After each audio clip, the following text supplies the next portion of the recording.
क्या आपको मालूम है जिस शक्ति से ये ब्रह्मांड यानी यूनिवर्स चलता है, वही शक्ति हम सभी के अंदर भी मौजूद है। क्या आपको अपने अंदर मौजूद इस शक्ति का अंदाजा है? शायद नहीं। अगर हम इस शक्ति से अपने लिए सही मार्गदर्शन की यानी करेक्ट गाइडेंस के लिए प्रार्थना करें तो हमारी प्रार्थना जरूर सुनी जाएगी। लेखक हमें एक ध्यान देने योग्य बात बताते हैं, वो ये कि जब हम प्रार्थना करते हैं तो उसके द्वारा हमें कोई ऐसी शर्त नहीं रखनी चाहिए जिससे प्रार्थना का प्रभाव कम हो जाए या सीमित हो जाए। उदाहरण के तौर पर अगर हम किसी लक्ष्य की प्राप्ति की प्रार्थना करते हैं तो हमें ये नहीं सोचना चाहिए कि हमें कब, कहाँ और कैसे अपने लक्ष्य की प्राप्ति होगी। क्या आपने कभी किसी बाग के माली को देखा है? वो अपने बाग की कितने अच्छे से रखवाली करता है। अपने बाग को वो इतना साफ और सुंदर रखता है कि उसमें अगर जरा सी भी गंदगी आ जाए या फिर उसमें कांटे उग जाएं तो वो उसे तुरंत अपने बाग से बाहर निकाल कर फेंक देता है। अपने बाग की जमीन पर वो माली सुंदर और अच्छे पौधे लगाता है ताकि वक्त आने पर वहां लगे पेड़ उसे मीठे फल दे सके। जिस प्रकार एक माली अपने बाग की इतनी रखवाली करता है, ठीक उसी प्रकार हम भी अपने मन के माली हैं। हमें हमारे मन में अच्छे और सुंदर विचार बोने चाहिए और गलत और बेकार विचारों को हमें बाहर निकालकर फेंक देना चाहिए। दोस्तों, लेखक हमें बताते हैं कि हम प्रार्थना द्वारा सही मार्गदर्शन पा सकते हैं, लेकिन इसके लिए हमारे मन में सुंदर और अच्छे विचारों का होना बहुत ज़रूरी है।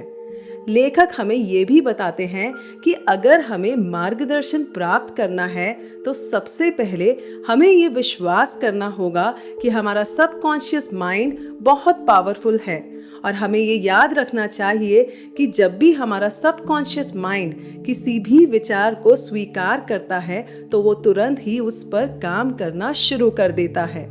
अपने लक्ष्य तक पहुंचने के लिए हमारा सबकॉन्शियस माइंड जमीन आसमान एक कर देता है और हमारे अंदर छिपी अनलिमिटेड मेंटल और स्पिरिचुअल पावर्स को भी वो एक्टिव कर देता है। याद रखिएगा कि हमारा सबकॉन्शियस माइंड हमारे मन के अच्छे और बुरे दोनों ही विचारों पर इक्वली काम करता है। यानी अगर हम नेगेटिव सोचते हैं तो हमें अपनी लाइफ में मुश्किलों और नेगेटिविटी का सामना करना पड़ेगा, और जब हमारे मन में अच्छे और पॉजिटिव विचार आएंगे तो हमारा जीवन अच्छा ही होगा। लेकिन विचारों के साथ साथ हमें एक और बात का भी ध्यान रखना है कि हमें अपने दिमाग में किसी भी प्रकार के डाउट्स नहीं रखने।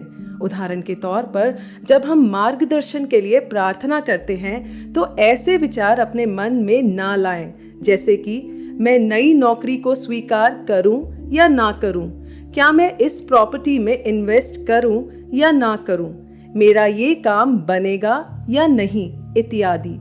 ऐसी सोच से आप अपने माइंड में एक कंफ्यूजन क्रिएट कर रहे हैं और अपनी खुद की सफलता में रुकावट पैदा कर रहे हैं।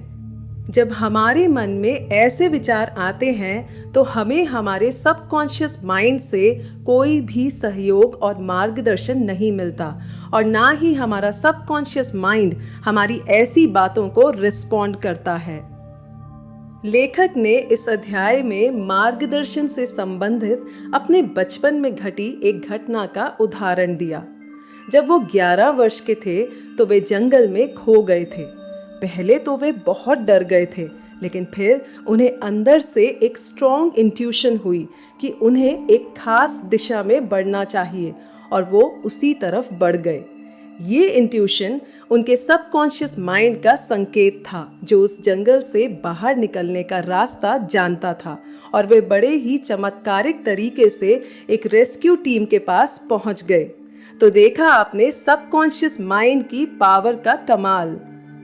लेखक हमें एक बहुत ही महत्वपूर्ण सुझाव देते हैं, वो ये कि आप अपने सबकॉन्शियस माइंड की पावर पर विश्वास रखें कि आपके भीतर के सबकॉन्शियस माइंड की बुद्धिमत्ता आपके जीवन में खुशियाँ और शांति ला रही हैं और आप एक खुशहाल जीवन जी रहे हैं। जब आप ऐसा हर रोज सोचेंगे और इसे सिस्टमैटिकली प्रैक्टिस करेंगे तो इसके परिणाम आप अपने जीवन में जरूर देखेंगे, क्योंकि सबकॉन्शियस माइंड की शक्तियां कभी भी असफल नहीं हो सकती। जब हम अपने कॉन्शियस माइंड के द्वारा पूरे विश्वास के साथ एक क्लियर डिसीजन पर पहुंचते हैं तो उस डिसीजन को हमारा सबकॉन्शियस माइंड एक्सेप्ट कर लेता है और वही हमारी जिंदगी का सच बन जाता है। लेखक हमें समझाते हुए बताते हैं कि जब हमारा मन शांत होता है, जब हम अपने विचारों के बारे में और अपनी भावनाओं के बारे में अवेयर होते हैं और जब हम अपने सबकॉन्शियस माइंड की पावर पर विश्वास रखते हैं और उसके हिसाब से चलते हैं तो हमें मार्गदर्शन ज़रूर मिलता है और हम असफल नहीं होते। लेकिन अगर हम अपने डर, असफलताओं और मुश्किलों के बारे में सोचेंगे तो हमारे सबकॉन्शियस माइंड को गलत मार्गदर्शन मिलता है और हमें अपने जीवन में और भी मुसीबतों का सामना करना पड़ सकता है। लेखक हमें इस विचार पर मनन करने के लिए कहते हैं कि आप ये विश्वास कर लें कि हमारी हर समस्या का जवाब हमारे अंदर है और आपका ये विश्वास आपके सबकॉन्शियस माइंड की पावर को एक्टिव कर देगा और फिर अपनी इंटेलिजेंस से ये आपका सही मार्गदर्शन करेगा।